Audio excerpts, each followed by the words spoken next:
Section 5 of the Case-Book of Sherlock Holmes by Sir Arthur Conan Doyle, read by Thomas Copeland. The Adventure of the Sussex Vampire. Holmes had read carefully a note which the last post had brought him. Then, with the dry chuckle which was his nearest approach to a laugh, he tossed it over to me.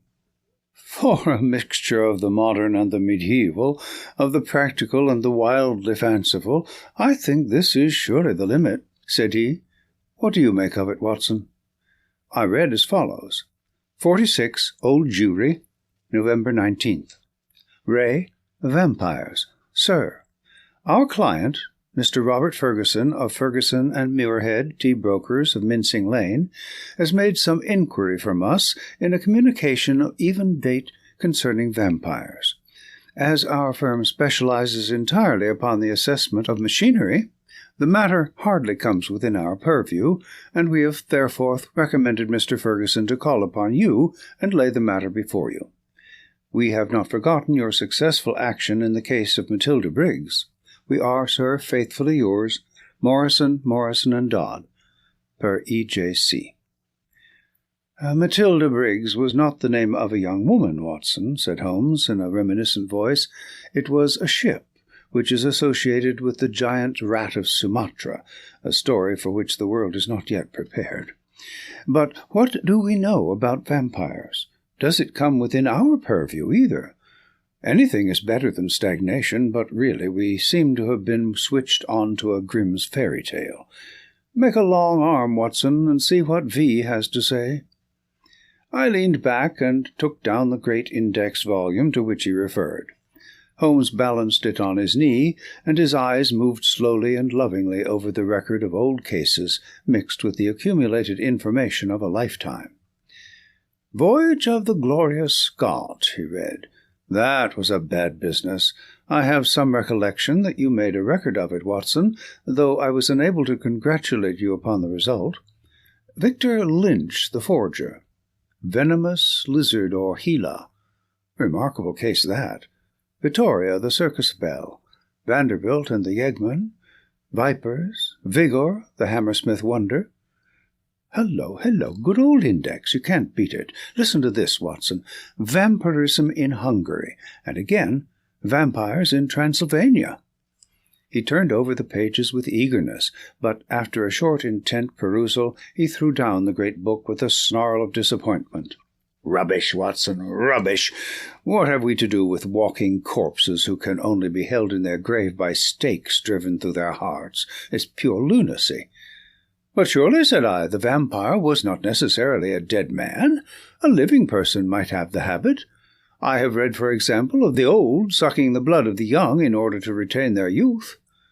"You are right, Watson. It mentions the legend in one of these references. But are we to give serious attention to such things? This agency stands flat-footed upon the ground, and there it must remain. The world is big enough for us. No ghosts need apply. I fear that we cannot take Mr. Robert Ferguson very seriously." "Possibly this note may be from him, and may throw some light upon what is worrying him." He took up a second letter, which had lain unnoticed upon the table whilst he had been absorbed with the first. This he began to read with a smile of amusement upon his face, which gradually faded away into an expression of intense interest and concentration. When he had finished, he sat for some little time lost in thought, with the letter dangling from his fingers. Finally, with a start, he aroused himself from his reverie. "Cheeseman's, Lamberley. Where is Lamberley, Watson?" "It is in Sussex, south of Horsham." "Not very far, eh? And Cheeseman's?" "I know that country, Holmes. It is full of old houses which are named after the men who built them centuries ago. You get Audleys and Harveys and Carretons. The folk are forgotten, but their names live in their houses." "Precisely," said Holmes coldly. It was one of the peculiarities of his proud, self-contained nature that though he docketed any fresh information very quickly and accurately in his brain, he seldom made any acknowledgment to the giver. "I rather fancy we shall know a good deal more about Cheeseman's Lamberley before we are through. The letter is, as I had hoped, from Robert Ferguson. By the way, he claims acquaintance with you. "With me?" "You had better read it." He handed the letter across. It was headed with the address quoted. "Dear Mr. Holmes," it said, "I have been recommended to you by my lawyers, but indeed the matter is so extraordinarily delicate that it is most difficult to discuss. It concerns a friend for whom I am acting. This gentleman married some 5 years ago a Peruvian lady, the daughter of a Peruvian merchant, whom he had met in connection with the importation of nitrates. The lady was very beautiful, but the fact of her foreign birth and of her alien religion always caused a separation of interests and of feelings between husband and wife, so that after a time his love may have cooled towards her, and he may have come to regard their union as a mistake. He felt there were sides of her character which he could never explore or understand. This was the more painful as she was as loving a wife as a man could have, to all appearance absolutely devoted. Now for the point which I will make more plain when we meet. Indeed, this note is merely to give you a general idea of the situation, and to ascertain whether you would care to interest yourself in the matter. The lady began to show some curious traits quite alien to her ordinarily sweet and gentle disposition. The gentleman had been married twice, and he had one son by the first wife. This boy was now 15, a very charming and affectionate youth, though unhappily injured through an accident in childhood. Twice the wife was caught in the act of assaulting this poor lad in the most unprovoked way. Once she struck him with a stick, and left a great weal on his arm. This was a small matter, however, compared with her conduct to her own child, a dear boy just under 1 year of age. On one occasion, about a month ago, the child had been left by its nurse for a few minutes. A loud cry from the baby, as of pain, called the nurse back. As she ran into the room, she saw her employer, the lady, leaning over the baby and apparently biting his neck. There was a small wound in the neck from which a stream of blood had escaped. The nurse was so horrified that she wished to call the husband, but the lady implored her not to do so, and actually gave her £5 as a price for her silence. No explanation was ever given, and for the moment the matter was passed over. It left, however, a terrible impression upon the nurse's mind, and from that time she began to watch her mistress closely, and to keep a closer guard upon the baby, whom she tenderly loved.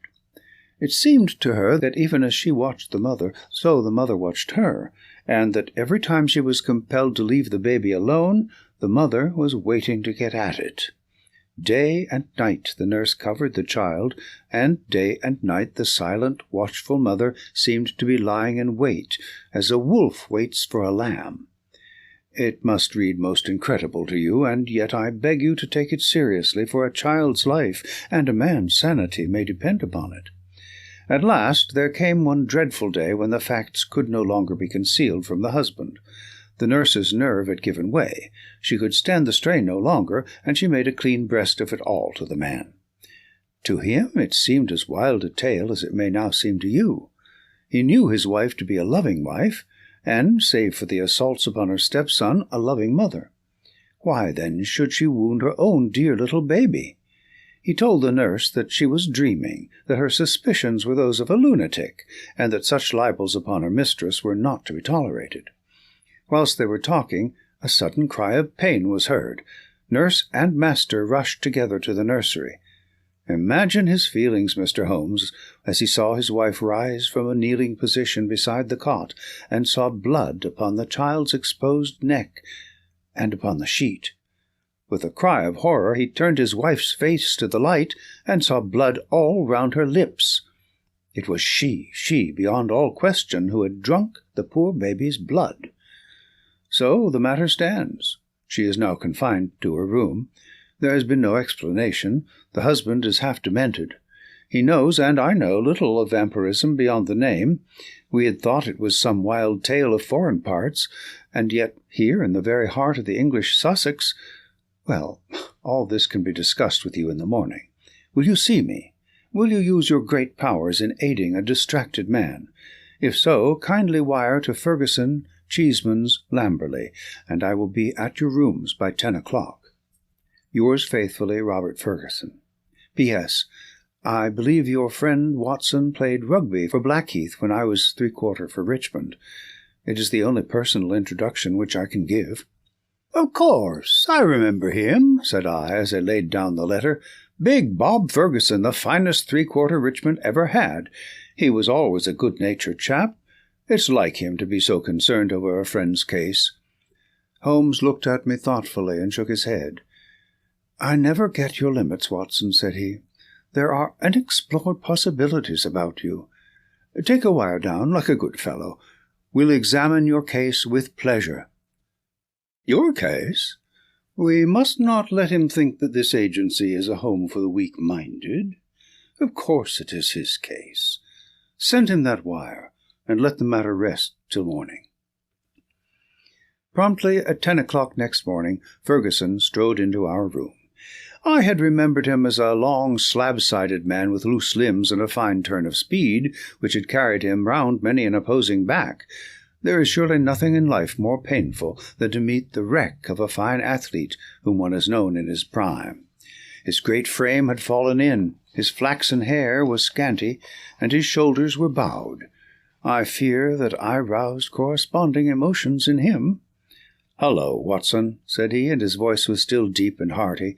"You don't look quite the man you did when I threw you over the ropes into the crowd at the old deer park." "I expect I've changed a bit also. But it's this last day or two that has aged me. I see by your telegram, Mr. Holmes, that it is no use my pretending to be anyone's deputy." "It is simpler to deal direct," said Holmes. "Of course it is. But you can imagine how difficult it is when you are speaking of the one woman whom you are bound to protect and help. What can I do? How am I to go to the police with such a story? And yet the kiddies have got to be protected. Is it madness, Mr. Holmes? Is it something in the blood? Have you any similar case in your experience? For God's sake, give me some advice, for I am at my wit's end." "Very naturally, Mr. Ferguson. Now sit here and pull yourself together, and give me a few clear answers. I can assure you that I am very far from being at my wit's end, and that I am confident we shall find some solution. First of all, tell me what steps you have taken. Is your wife still near the children?" "We had a dreadful scene. She is a most loving woman, Mr. Holmes. If ever a woman loved a man with all her heart and soul, she loves me. She was cut to the heart that I should have discovered this horrible, this incredible secret. She would not even speak. She gave no answer to my reproaches, save to gaze at me with a sort of wild, despairing look in her eyes. Then she rushed to her room and locked herself in. Since then she has refused to see me. She has a maid who was with her before her marriage, Dolores by name, a friend rather than a servant. She takes her food to her." "Then the child is in no immediate danger?" "Mrs. Mason, the nurse, has sworn that she will not leave it night or day. I can absolutely trust her. I am more uneasy about poor little Jack, for, as I told you in my note, he has twice been assaulted by her." "But never wounded?" "No, she struck him savagely. It is the more terrible, as he is a poor little inoffensive cripple."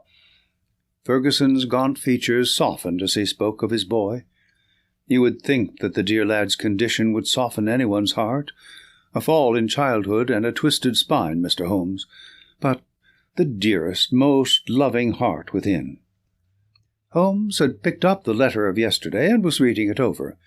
"What other inmates are there in your house, Mr. Ferguson?" "2 servants who have not been long with us, 1 stable hand, Michael, who sleeps in the house, my wife, myself, my boy Jack, baby, Dolores, and Mrs. Mason. That is all." "I gather that you did not know your wife well at the time of your marriage?" "I had only known her a few weeks." "How long had this maid Dolores been with her?" "Some years." "Then your wife's character would really be better known by Dolores than by you?" "Yes, you may say so." Holmes made a note. "I fancy," said he, "that I may be of more use at Lamberley than here. It is eminently a case for personal investigation. If the lady remains in her room, our presence could not annoy or inconvenience her. Of course, we would stay at the inn." Ferguson gave a gesture of relief. "It is what I hoped, Mr. Holmes. There is an excellent train, too, from Victoria, if you could come." "Of course we could come. There is a lull at present. I can give you my undivided energies. Watson, of course, comes with us. But there are one or two points upon which I wish to be very sure before I start. This unhappy lady, as I understand it, has appeared to assault both the children, her own baby and your little son?" "That is so." "But the attacks take different forms, do they not? She has beaten her son, once with a stick and once very savagely with her hands." "Did she give no explanation why she struck him?" "None, save that she hated him. Again and again she said so." "Well, that is not unknown among stepmothers. Posthumous jealousy, we will say. Is the lady jealous by nature?" "Yes, she is very jealous. Jealous with all the strength of her fiery tropical love." "But the boy, he is 15, I understand, and probably very developed in mind, since his body has been circumscribed in action. Did he give you no explanation of these assaults?" "No, he declared there was no reason." "Were they good friends at other times?" "No, there was never any love between them." "Yet you say he is affectionate." "Never in the world could there be so devoted a son. My life is his life. He is absorbed in what I say or do." Once again Holmes made a note. For some time he sat lost in thought. "No doubt you and the boy were great comrades before this second marriage. You were thrown very close together, were you not?" "Very much so." "And the boy, having so affectionate a nature, was devoted, no doubt, to the memory of his mother?" "Most devoted." "He would certainly seem to be a most interesting lad. There is one other point about these assaults. Were the strange attacks upon the baby and the assaults upon your son at the same period?" "In the first case, it was so. It was as if some frenzy had seized her, and she had vented her rage upon both. In the second case, it was only Jack who suffered. Mrs. Mason had no complaint to make about the baby." "That certainly complicates matters." "I don't quite follow you, Mr. Holmes." "Possibly not. One forms provisional theories and waits for time or fuller knowledge to explode them. A bad habit, Mr. Ferguson, but human nature is weak. I fear that your old friend here has given an exaggerated view of my scientific methods. However, I will only say, at the present stage, that your problem does not appear to me to be insoluble, and that you may expect to find us at Victoria at 2:00. It was evening of a dull, foggy November day, when, having left our bags at the Chequers, Lamberley, we drove through the Sussex clay of a long winding drive, and finally reached the isolated and ancient farmhouse in which Ferguson dwelt. It was a large, straggling building, very old in the centre, very new at the wings, with towering Tudor chimneys and a lichen-spotted, high-pitched roof of Horsham slabs. The doorsteps were worn into curves, and the ancient tiles which lined the porch were marked with the rebus of a cheese and a man, after the original builder. Within, the ceilings were corrugated with heavy oaken beams, and the uneven floors sagged into sharp curves. An odour of age and decay pervaded the whole crumbling building. There was one very large central room into which Ferguson led us. Here, in a huge old-fashioned fireplace with an iron screen behind it, dated 1670, there blazed and spluttered a splendid log fire. The room, as I gazed round, was a most singular mixture of dates and of places. The half-panelled walls may well have belonged to the original yeoman farmer of the 17th century. They were ornamented, however, on the lower part by a line of well-chosen modern watercolours, while above, where yellow plaster took the place of oak, there was hung a fine collection of South American utensils and weapons, which had been brought no doubt by the Peruvian lady upstairs. Holmes rose with that quick curiosity which sprang from his eager mind, and examined them with some care. He returned with his eyes full of thought. "Hullo!" he cried. "Hullo!" A spaniel had lain in a basket in the corner. It came slowly forwards towards its master, walking with difficulty. Its hind legs moved irregularly, and its tail was on the ground. It licked Ferguson's hand. "What is it, Mr. Holmes?" "The dog. What's the matter with it?" That's what puzzled the vet. A sort of paralysis, spinal meningitis, he thought. But it is passing. He'll be all right soon, won't you, Carlo? A shiver of assent passed through the drooping tail. The dog's mournful eyes passed from one of us to the other. He knew that we were discussing his case. "Did it come on suddenly?" "In a single night." "How long ago?" "It may have been 4 months ago." "Very remarkable. Very suggestive. What do you see in it, Mr. Holmes?" "A confirmation of what I had already thought." "For God's sake, what do you think, Mr. Holmes? It may be a mere intellectual puzzle to you, but it is life and death to me. My wife, a would-be murderer, my child in constant danger. Don't play with me, Mr. Holmes. It is too terribly serious." The big rugby three-quarter was trembling all over. Holmes put his hand soothingly upon his arm. "I fear that there is pain for you, Mr. Ferguson, whatever the solution may be," said he. "I would spare you all I can. I cannot say more for the instant, but before I leave this house, I hope I may have something definite." "Please God you may. If you will excuse me, gentlemen, I will go up to my wife's room and see if there has been any change." He was away some minutes, during which Holmes resumed his examination of the curiosities upon the wall.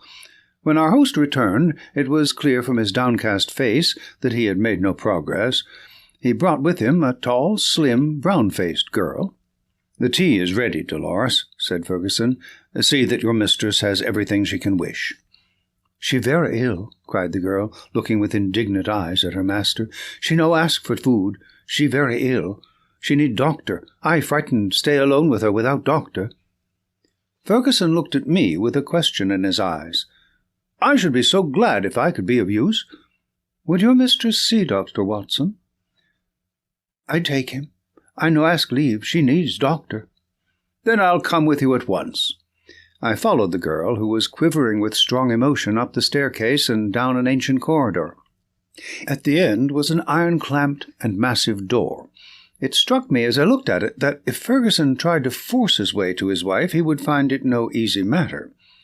The girl drew a key from her pocket, and the heavy oaken planks creaked upon their old hinges.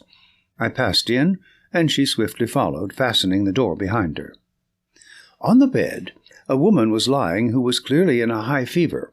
She was only half conscious, but as I entered she raised a pair of frightened but beautiful eyes and glared at me in apprehension. Seeing a stranger, she appeared to be relieved, and sank back with a sigh upon the pillow. I stepped up to her with a few reassuring words, and she lay still while I took her pulse and temperature. Both were high, and yet my impression was that the condition was rather that of mental and nervous excitement than of any actual seizure. "She lie like that 1 day, 2 day. I 'fraid she die," said the girl. The woman turned her flushed and handsome face towards me. "Where is my husband?" "He is below, and would wish to see you." "I will not see him. I will not see him." Then she seemed to wander off into delirium. "A fiend! A fiend! Oh, what shall I do with this devil?" "Can I help you in any way?" "No, no one can help. It is finished. All is destroyed. Do what I will, all is destroyed." The woman must have some strange delusion. I could not see Bob Ferguson in the character of fiend or devil. "Madame," I said, "your husband loves you dearly. He is deeply grieved at this happening." Again she turned on me those glorious eyes. "He loves me, yes. But do I not love him? Do I not love him even to sacrifice myself rather than break his dear heart? That is how I love him. And yet he could think of me. He could speak of me so." "He is full of grief, but he cannot understand." "No, he cannot understand, but he should trust." "Will you not see him?" I suggested. "No, no, I cannot forget those terrible words, nor the look upon his face. I will not see him. Go now, you can do nothing for me. Tell him only one thing. I want my child. I have a right to my child. That is the only message I can send him." She turned her face to the wall and would say no more. I returned to the room downstairs, where Ferguson and Holmes still sat by the fire. Ferguson listened moodily to my account of the interview. "How can I send her the child?" he said. "How do I know what strange impulse might come upon her? How can I ever forget how she rose from beside it with its blood upon her lips?" He shuddered at the recollection. "The child is safe with Mrs. Mason, and there he must remain." A smart maid, the only modern thing which we had seen in the house, had brought in some tea. As she was serving it, the door opened, and a youth entered the room. He was a remarkable lad, pale-faced and fair-haired, with excitable light-blue eyes which blazed into a sudden flame of emotion and joy as they rested upon his father. He rushed forward and threw his arms round his neck with the abandon of a loving girl. "Oh, Daddy," he cried, "I did not know that you were due yet. I should have been here to meet you. Oh, I am so glad to see you." Ferguson gently disengaged himself from the embrace with some little show of embarrassment. "Dear old chap," said he, patting the flaxen head with a very tender hand, "I came early because my friends, Mr. Holmes and Dr. Watson, have been persuaded to come down and spend an evening with us." "Is that Mr. Holmes, the detective?" "Yes." The youth looked at us with a very penetrating, and, as it seemed to me, unfriendly gaze. "What about your other child, Mr. Ferguson?" asked Holmes. "Might we make the acquaintance of the baby?" "Ask Mrs. Mason to bring baby down," said Ferguson. The boy went off with a curious, shambling gait which told my surgical eyes that he was suffering from a weak spine. Presently he returned, and behind him came a tall, gaunt woman bearing in her arms a very beautiful child, dark-eyed, golden-haired, a wonderful mixture of the Saxon and the Latin. Ferguson was evidently devoted to it, for he took it into his arms and fondled it most tenderly. "Fancy anyone having the heart to hurt him," he muttered, as he glanced down at the small, angry red pucker upon the cherub throat. It was at this moment that I chanced to glance at Holmes, and saw a most singular intentness in his expression. His face was as set as if it had been carved out of old ivory, and his eyes, which had glanced for a moment at father and child, were now fixed with eager curiosity upon something at the other side of the room. Following his gaze, I could only guess that he was looking out through the window at the melancholy dripping garden. It is true that a shutter had half closed outside and obstructed the view, but none the less it was certainly at the window that Holmes was fixing his concentrated attention. Then he smiled, and his eyes came back to the baby. On its chubby neck there was this small, puckered mark.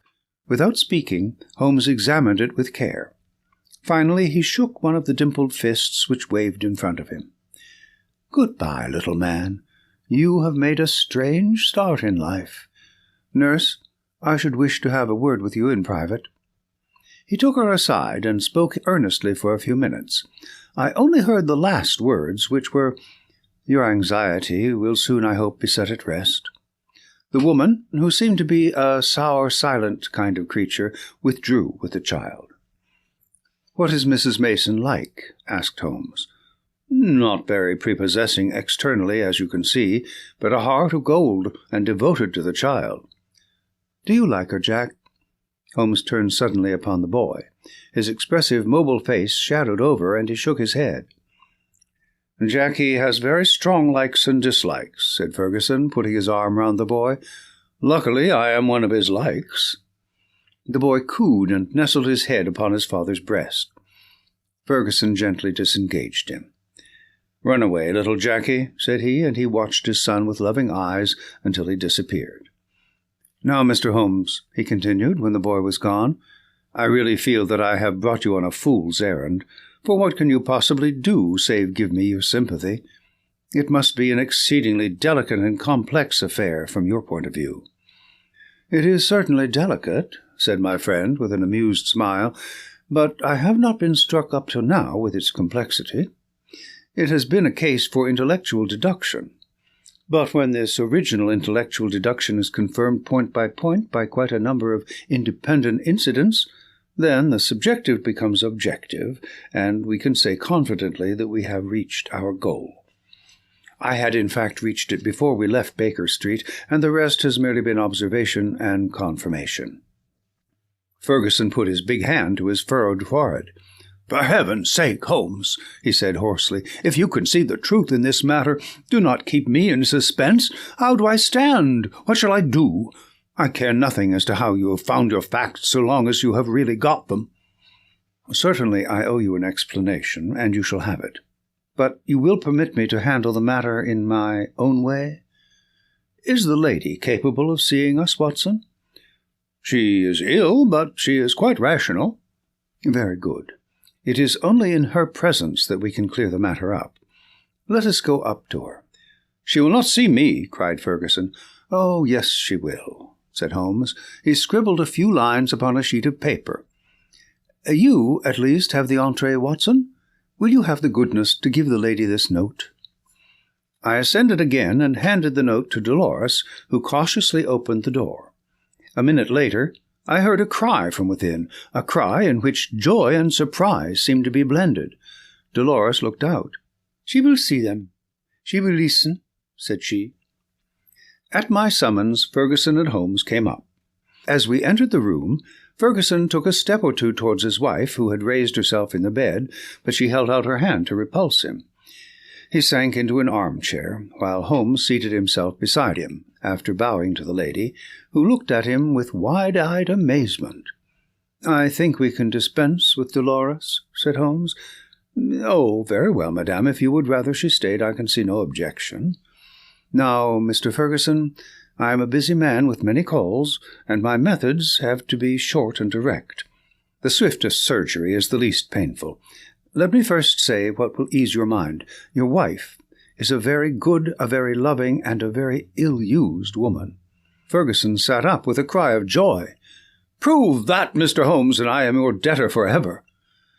"I will do so, but in doing so I must wound you deeply in another direction."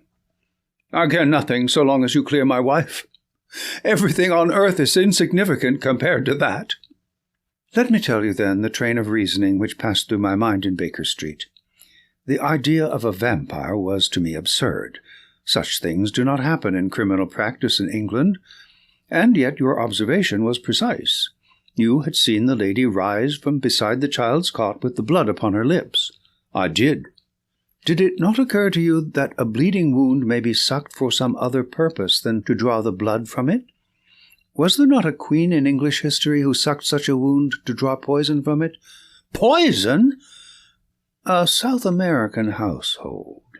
My instinct felt the presence of those weapons upon the wall before my eyes ever saw them. It might have been other poison, but that was what occurred to me. When I saw that little empty quiver beside the small bird bow, it was just what I expected to see. If the child were pricked with one of those arrows dipped in curare or some other devilish drug, it would mean death if the venom were not sucked out. And the dog. If one were to use such a poison, would one not try it first in order to see that it had not lost its power? I did not foresee the dog, but at least I understood him, and he fitted into my reconstruction. Now do you understand? Your wife feared such an attack. She saw it made, and saved the child's life, and yet she shrank from telling you all the truth, for she knew how you loved the boy, and feared lest it break your heart." "Jackie!" "I watched him as you fondled the child just now. His face was clearly reflected in the glass of the window where the shutter formed a background. I saw such jealousy, such cruel hatred, as I have seldom seen in a human face." "My Jackie!" "You have to face it, Mr. Ferguson. It is the more painful because it is a distorted love, a maniacal, exaggerated love for you, and possibly for his dead mother, which has prompted his action. His very soul is consumed with hatred for this splendid child, whose health and beauty are a contrast to his own weakness." "Good God! It is incredible!" "Have I spoken the truth, madame?" The lady was sobbing, with her face buried in the pillows. Now she turned to her husband. "How could I tell you, Bob? I felt the blow it would be to you. It was better that I should wait, and that it should come from some other lips than mine. When this gentleman, who seems to have powers of magic, wrote that he knew all, I was glad. I think a year at sea would be my prescription for Master Jacky, said Holmes, rising from his chair. Only one thing is still clouded, madame. We can quite understand your attacks upon Master Jacky. There is a limit to a mother's patience. But how did you dare to leave the child these last 2 days? I had told Mrs. Mason. She knew. Exactly, so I imagined. Ferguson was standing by the bed, choking, his hands outstretched and quivering. This, I fancy, is the time for our exit, Watson, said Holmes in a whisper. If you will take one elbow of the two faithful Dolores, I will take the other. There now, he added, as he closed the door behind him, I think we may leave them to settle the rest among themselves. I have only one further note of this case. It is the letter which Holmes wrote in final answer to that with which the narrative begins. It ran thus: Baker Street, November 21st. Ray Vampires.